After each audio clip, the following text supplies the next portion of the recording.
ಕಲ್ಯಾಣಾದ್ಭುತಗಾತ್ರಾಯ ಕಾಮಿತಾರ್ಥಪ್ರದಾಯಿನೇ ಶ್ರೀಮದ್ವೆಂಕಟನಾಥಾಯ ಶ್ರೀನಿವಾಸಾಯ ತೇ ನಮಃ. ಎಲ್ರಿಗೂ ನಮಸ್ಕಾರ. ನೀವಿವತ್ತು ಈ ವಿಡಿಯೋದಾಗ ನೋಡತ್ತಿರೋದು ಶ್ರೀ ಲಕ್ಷ್ಮೀ ವೆಂಕಟೇಶ್ವರ ದೇವಸ್ಥಾನ ವೆಂಕಟಾಪುರ. ಈ ದೇವಸ್ಥಾನ ಗದಗ ಜಿಲ್ಲೆಯೊಳಗಿದ್ದು ಶಿರಹಟ್ಟಿಯಿಂದ ಕೇವಲ 9-10 ಕಿಲೋಮೀಟರ್ ದೂರದೊಳಗೆ ಸಿಗ್ತೈತಿ. 1100 ವರ್ಷಗಳಿಗಿಂತಲೂ ಪುರಾತನವಾದ ಈ ದೇವಸ್ಥಾನಕ್ಕೆ 250 ವರ್ಷಗಳಷ್ಟು ಹಳೆಯ ಇತಿಹಾಸ ಐತಿ ಅಂತಾನೆ ಹೇಳ್ಬೋದು. ನೀವೇನು ಈ ವಿಡಿಯೋದಲ್ಲಿ ನೋಡಾತಿರಲ್ಲ, ಇದು ದೇವಸ್ಥಾನದ ಎಂಟ್ರೆನ್ಸು. ನೀವು ಇಲ್ಲಿ ಒಳಗೆ ಬರತ್ಲೆ ಎಡಗಡೆ ಮತ್ತು ಬಲಗಡೆ ಉಪದೇವಾಲಯಗಳದವು. ಎಡಕ್ಕ ಶಿವ ಮತ್ತು ಅದ್ರ ಕೆಳಗೆ ಸಂತ ಬ್ರಹ್ಮಾನಂದರ ದೇವಸ್ಥಾನ ಐತಿ. ಶ್ರೀ ಸದ್ಗುರು ಬ್ರಹ್ಮಾನಂದ ಮಹಾರಾಜರು ಅಂದ್ರೆ ಅವರು ಈ ಗುಡಿನ ಕಂಪ್ಲೀಟ್ ಆಗಿ ಜೀರ್ಣೋದ್ಧಾರ ಮಾಡಿದವರು. ಇವ್ರ ಬಗ್ಗೆ ಸ್ವಲ್ಪ ಆಮೇಲೆ ತಿಳ್ಕೊಂಡನಂತ.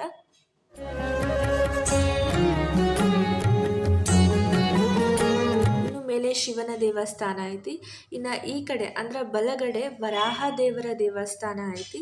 ವರಾಹ ದೇವರನ್ನ ವೆಂಕಟೇಶ್ವರ ಸ್ವಾಮಿಯ ಮನಿ ದೇವ್ರ ಅಂತ ಹೇಳಿ ಕರೀತಾರ ಅಂತ ನಾನೆಲ್ಲೇ ಕೇಳಿದ್ದೆ. ನಿಮಗೇನಾರ ಅದ್ರ ಬಗ್ಗೆ ಆ ಕತೆ ಗೊತ್ತಿದೆ ಅಂದ್ರೆ ಕೆಳಗಡೆ ಕಮೆಂಟ್ ಮಾಡಿ ತಿಳಿಸ್ರಿ.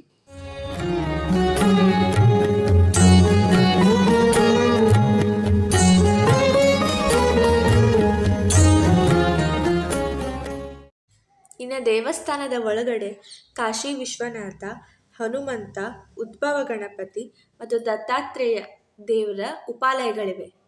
ವೆಂಕಟೇಶ್ವರ ಸ್ವಾಮಿ ಇಲ್ಲಿ ತನ್ನಿಬ್ಬರು ಪತ್ನಿಯರಾದ ಲಕ್ಷ್ಮೀದೇವಿ ಹಾಗೂ ಪದ್ಮಾವತಿ ಅಮ್ಮನವರ ಸಮೇತ ನೆಲೆಸಿರೋದ್ರಿಂದ ಇದೊಂದು ಪವಿತ್ರ ಕ್ಷೇತ್ರ ಮತ್ತು ಅಪರೂಪದ ಕ್ಷೇತ್ರ ಆಗೈತಿ. ಗರ್ಭಗುಡಿ ಒಳಗಡೆ ಪ್ರತಿಷ್ಠಾಪನೆಗೊಂಡಂತಹ ದೇವರ ವಿಗ್ರಹಗಳು ಸ್ವಯಂಭೂ ಅಂದ್ರೆ ಉದ್ಭವ ಮೂರ್ತಿಗಳಾಗಿರೋದ್ರಿಂದ ಈ ಒಂದು ಕ್ಷೇತ್ರ ಅತ್ಯಂತ ಪವಿತ್ರ ಮತ್ತು ಜಾಗೃತ ಕ್ಷೇತ್ರ ಅಂತಾನೆ ಹೇಳ್ಬೋದು.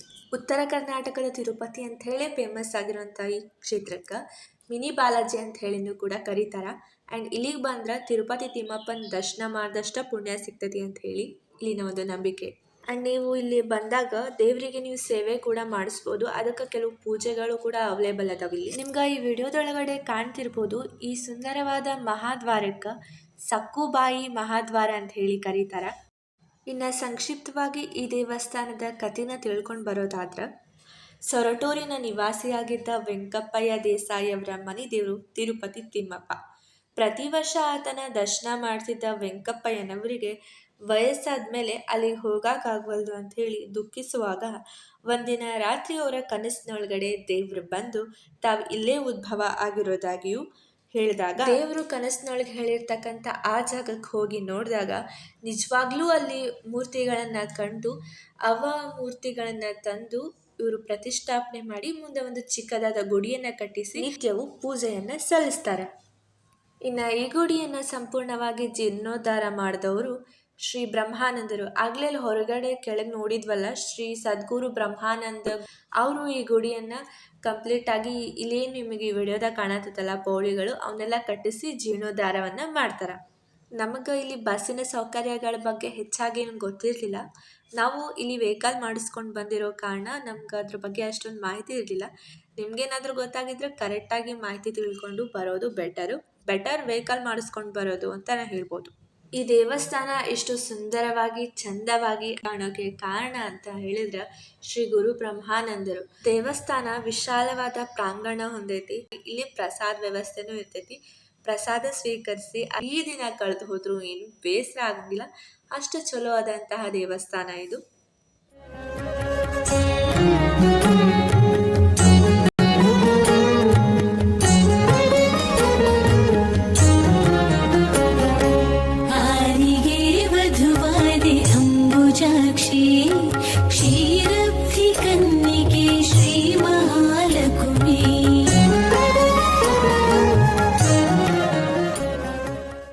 ಗರ್ಭಗುಡಿ ಒಳಗಡೆ ವೆಂಕಟೇಶ್ವರ ಸ್ವಾಮಿ ನಡಕ್ಕ ಬಲಕ್ಕ ಪದ್ಮಾವತಿ ಅಮ್ಮನವರು ಮತ್ತು ಎಡಕ್ಕ ಸ್ವಲ್ಪ ಡಿಸ್ಟೆನ್ಸ್ ಒಳಗಡೆ ಲಕ್ಷ್ಮೀ ದೇವಿಯರು ನಿಲ್ಸಾರ. ವೆಂಕಟೇಶ್ವರ ಸ್ವಾಮಿ ಪಕ್ಕದಲ್ಲಿ ಇರ್ತಕ್ಕಂಥ ಲಕ್ಷ್ಮೀ ದೇವಿ ವಿಗ್ರಹನ ಮೊದಲು ಅಲ್ಲಿ ಜನ ಲಕ್ಷ್ಮೀ ದೇವಿ ಅಂತ ಗೊತ್ತೇ ಇರ್ಲಿಲ್ದಾಗ ಅದ್ರ ಮೇಲೆ ಕಾಯಿ ಹೊಡಿತಿದ್ರಂತ. ಒಂದಿನ ಅಲ್ಲಿನ ಅರ್ಚಕರ ಕನಸಿನಾಗ ಲಕ್ಷ್ಮೀ ದೇವಿ ಬಂದು ಅದು ಕಾಯಿ ಹೊಡಕಲ್ಲ, ಅದು ಸ್ವಯಂಭೂ ಲಕ್ಷ್ಮೀ ದೇವಿ ಅಂತ ಹೇಳಿದಾಗ ಅಲ್ಲಿ ಲಕ್ಷ್ಮೀ ದೇವಿ ಒಡೆದು ಮೂಡಿದ್ಲಂತ. ಆವಾಗ್ಲಿಂದ ಲಕ್ಷ್ಮೀ ದೇವಿನೂ ಸಹ ಅಲ್ಲಿ ತಿಮ್ಮಪ್ಪನ ಜೊತೆ ಪೂಜೆ ಮಾಡಕ್ಕೆ ಪ್ರಾರಂಭಿಸಿದ್ರಂತ. ಇನ್ನು ದೇವಸ್ಥಾನದ ಹೊರಗಡೆ ಅಲ್ಲಿ ಒಂದು ಗೋವಿಂದರಾಜಸ್ವಾಮಿ ದೇವಸ್ಥಾನ ಐತಿ. ಇದೇ ಅದು ಗೋವಿಂದರಾಜಸ್ವಾಮಿ ದೇವಸ್ಥಾನ. ಶರಣಗತ ಪುರಿವಾ ಸಾರಂಗ ಪಾಣಿಗೋ ವರಗಳ ನೀವಾ ಶ್ರೀನಿವಾಸಗೋ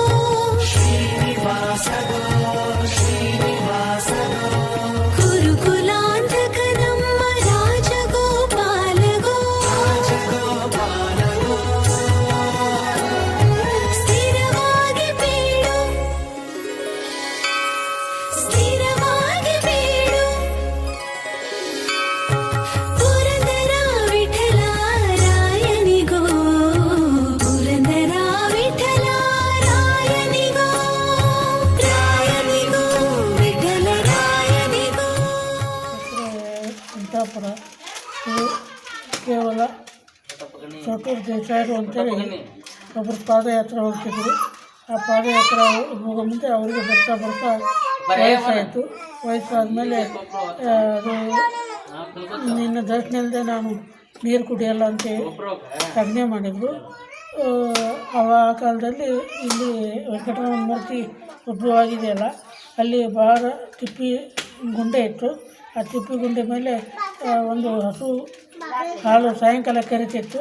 ಆ ಹಸು ಹಾಲು ಕರಿಯೋ ಮುಂದೆ ಆಳು ಮನುಷ್ಯಾಗೆ ಕೇಳಿದ್ರು ಅವರು, ಈ ಹಾಲು ಯಾಕೆ ಹಿಂಡಲ್ಲ ಅಂತ. ಅವನು ಹೋಗಿ ಆ ಆಕಳನ್ನು ಹಿಂದೆ ಪಾಲಿಸಿ ಅದು ಹಿಂಡ್ತಾ ಇದೆ ಅಂತೇಳಿ ಹೇಳಿದ ಮೇಲೆ ದೇಸಾರಿ ಕನಸು ಬಿದ್ದಿತ್ತಲ್ಲ, ದೇಸಾರಿ ಕನಸು ಬಿದ್ದಾಗ ಆ ಆಕಳ ಹಿಂದೆ ಬಂದು ಅದು ನೋಡಿದರೆ ತಿಪ್ಪಿ ಗುಂಡೆ ಇತ್ತು. ಆ ತಿಪ್ಪಿ ಗುಂಡೆ ಮೇಲೆ ಒಂದು ಸಣ್ಣ ರೇಖೆ ಮೂಡಿತ್ತು. ಅದೇ ವೆಂಕಟರಮಣ ಮೂರ್ತಿ ಉದ್ಭವ ಆಗಿತ್ತು. ಶಾಕಾಂಬರಿ ಶಂಭುಗೋ